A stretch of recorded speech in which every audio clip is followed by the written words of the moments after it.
kronologi penculikan Rika tuh kayak mana sih waktu itu? Pertamanya aku balik sekolah berame-rame kan. Nah kawan tuh lah balik galau, aku dewean. Aku pas balik berjalan tuh aku langsung curiga, kataku ayah dulu kataku melok. Dem, apa pas itu lah pas sepinian baru dipepetnya.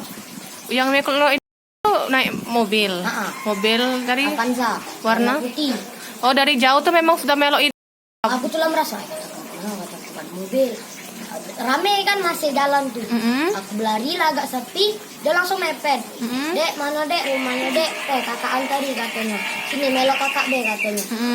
Aku udah galak, aku jawab, dia narik badan aku, masuk tuh buka kaca galau, bongkar. Ada orang 4, lah cowok, cewek? Cowok galau. Cowok Nak narik, aku berontak terlepas. Pas aku kebiar ke bawah di tengah jalan, ada wak-wak yang lagi begawe di bangunan. Atau wak itu mana dek katanya, yang nak nyulik itu nah megang parang berlari. Siapa yang megang barang? Yang mamang yang nolong tadi. Yo. Oh. Di rumah bangunan itu. Yang yang buka pintu tuh yang dari pintu depan apa pintu belakang? Pintu depan. Oh, pintu depan yang di sebelah kiri tapi ya. Tapi kata Om tadi ngelaporinnya malam ya? Sama Om Tidak, tua. dengan ibu tuh lah siang pas balik sekolah tuh. Nah, ayah baru tahu malam. Ayah baru malam. Sejak itu kayak mana di sekolah? Keesokan harinya? Masih sekolah. Tapi agak takut-takut, tidak berjalan. Tidak berjalan maksudnya? Iya. Gak jalan kaki. Waktu itu jalan kaki ada karena ini ojeknya ini ya telat ya karena dikabalik duluan ya. Oh, jadi sejak saat itu masih agak trauma dari ya. Masih agak takut. Masih ingat gak muka ciri-ciri uangnya? Masih muda. Rambutnya agak panjang. Agak gondrong ya. Agak gondrong. Agak kemerahan rambutnya. Agak dipirang-pirang ya. Ada bahasa logat-logat Palembang atau logat-logat bahasa Indonesia?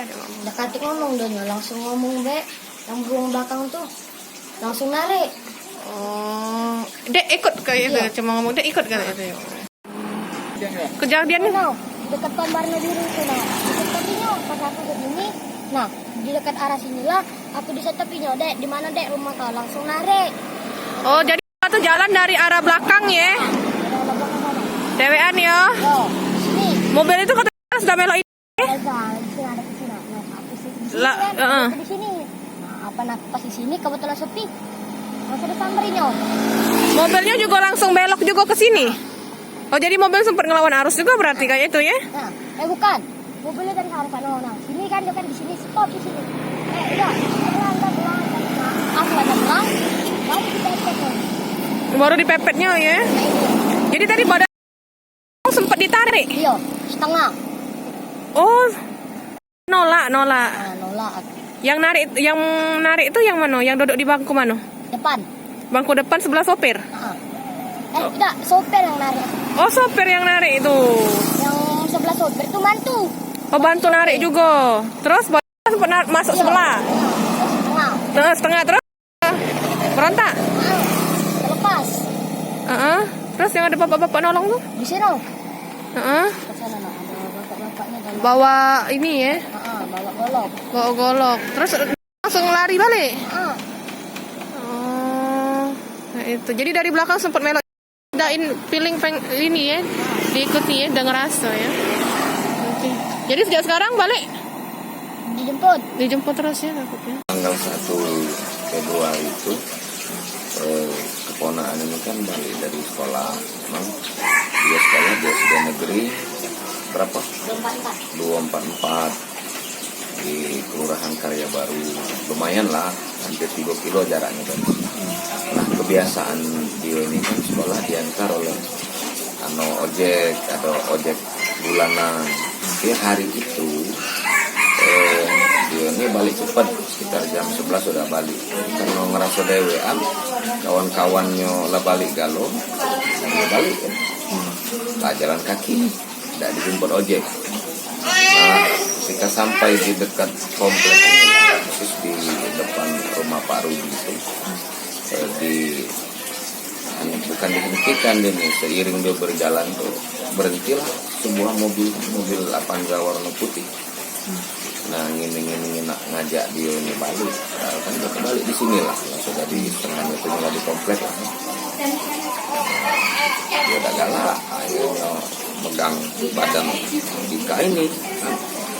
Secepat dia berontak, ngerasa tidak nyaman kan, dia berontak lari, kita bantuan lah ke rumah yang lagi dibangun, ada rumah kecil lagi dibangun di pinggir jalan. Nah, itu saat bersamaan uang itu mungkin nak memberikan tindakan apa, mungkin apa ngejar yang di rumah itu mobil itu lari. Ya, jangan ada kejadian serupa lagi di Palembang dan sekitarnya. Ya mungkin kalau di cerita lain kita ini cerita bohong itu, tapi ini menimpa ponakan aku dewe kan, anak aku dewe, jadi mama nak ngatukannya hoax, ngatukannya bohong. Kita berharap terutama kepada para orang tua, para guru juga di sekolah agar berhati-hati dan jangan mudah-mudah percaya dengan wong-wong yang ngaku-ngaku nak nyemput, kira-kira seperti itu. Ya, teknisnya mana ya silakan lah kan, seperti apa kebijakan sekolah.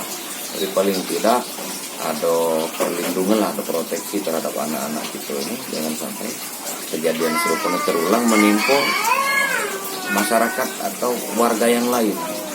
Cukuplah ini pengalaman. Saya berharap ya semua pihak lah peduli dengan persoalan ini. Ya, mana ini silahkan lah ini, yang penting masyarakat ini, warga Palembang ini kira-kira ngerasa waspada lah, atau ngerasa nyaman ketika anaknya pergi atau pulang sekolah. Oke. Terkait laporan ke polisi, adakah laporan? Kita tidak laporan karena kepikir permasalahan itu kemarin kan apa dia bukti nak dilaporkan, cuman ada saksi ini baik kan.